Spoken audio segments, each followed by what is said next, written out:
Hello friends, welcome to the Vicky Notes tutorial.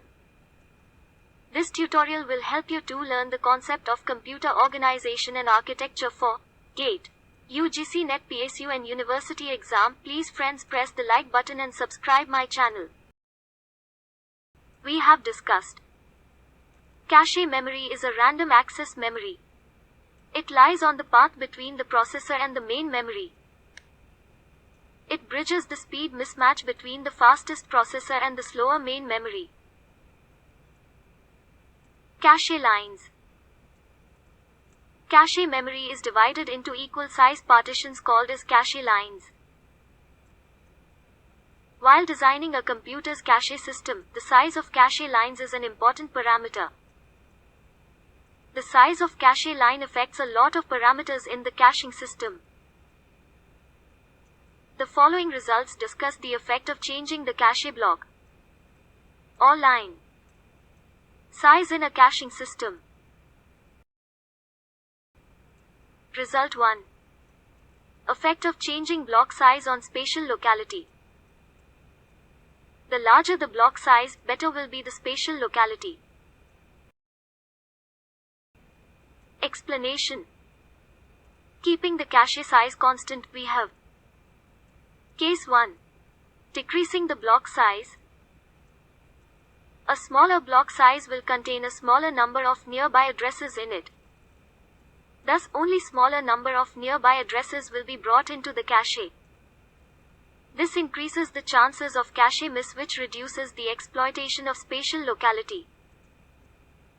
Thus, smaller is the block size, inferior is the spatial locality. Case 2. Increasing the block size.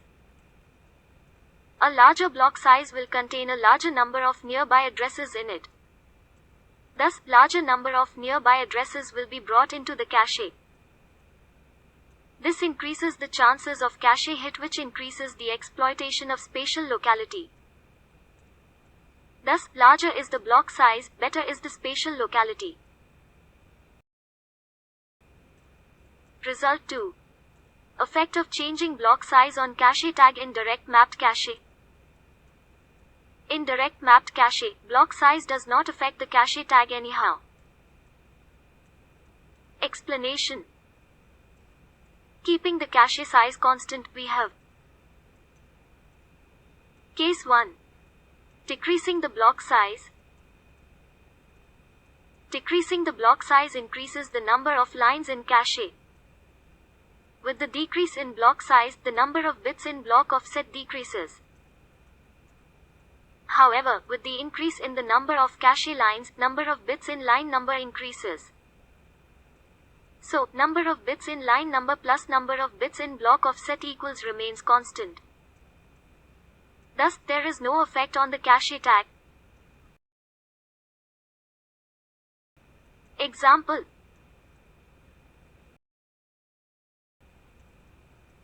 Case 2. Increasing the block size. Increasing the block size decreases the number of lines in cache. With the increase in block size, the number of bits in block offset increases. However, with the decrease in the number of cache lines, number of bits in line number decreases.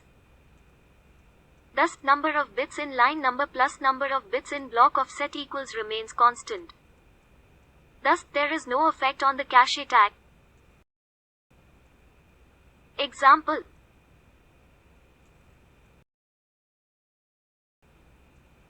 Result 3. Effect of changing block size on cache tag in fully associative cache. In fully associative cache, on decreasing block size, cache tag is reduced and vice versa. Explanation. Keeping the cache size constant, we have Case 1. Decreasing the block size. Decreasing the block size decreases the number of bits in block offset. With the decrease in number of bits in block offset, number of bits in tag increases. Case 2. Increasing the block size. Increasing the block size increases the number of bits in block offset. With the increase in number of bits in block offset, number of bits in tag decreases. Result 4. Effect of changing block size on cache tag in set associative cache. In set associative cache, block size does not affect cache tag anyhow. Explanation. Keeping the cache size constant, we have Case 1. Decreasing the block size. Decreasing the block size increases the number of lines in cache. With the decrease in block size, number of bits in block offset decreases. With the increase in the number of cache lines, number of sets in cache increases.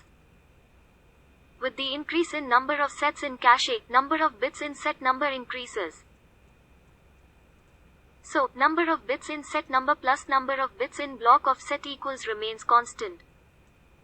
Thus, there is no effect on the cache tag. Example.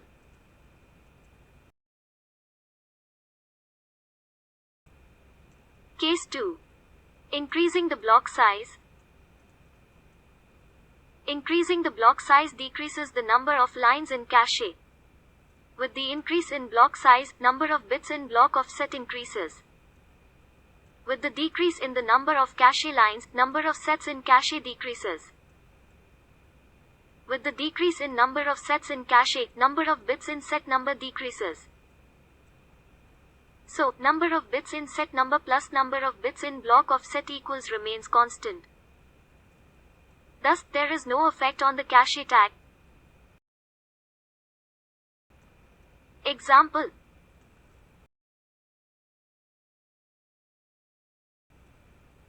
Result 5. Effect of changing block size on cache miss penalty. A smaller cache block incurs a lower cache miss penalty.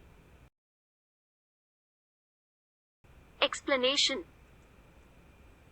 When a cache miss occurs, block containing the required word has to be brought from the main memory. If the block size is small, then time taken to bring the block in the cache will be less. Hence, less miss penalty will incur. But if the block size is large, then time taken to bring the block in the cache will be more. Hence, more miss penalty will incur. Result 6. Effect of cache tag on cache hit time. A smaller cache tag ensures a lower cache hit time. Explanation. Cache hit time is the time required to find out whether the required block is in cache or not. It involves comparing the tag of generated address with the tag of cache lines. Smaller is the cache tag, lesser will be the time taken to perform the comparisons. Hence, smaller cache tag ensures lower cache hit time. On the other hand, larger is the cache tag, more will be time taken to perform the comparisons. Thus, larger cache tag results in higher cache hit time. Thank you so much friends for watching my video lectures.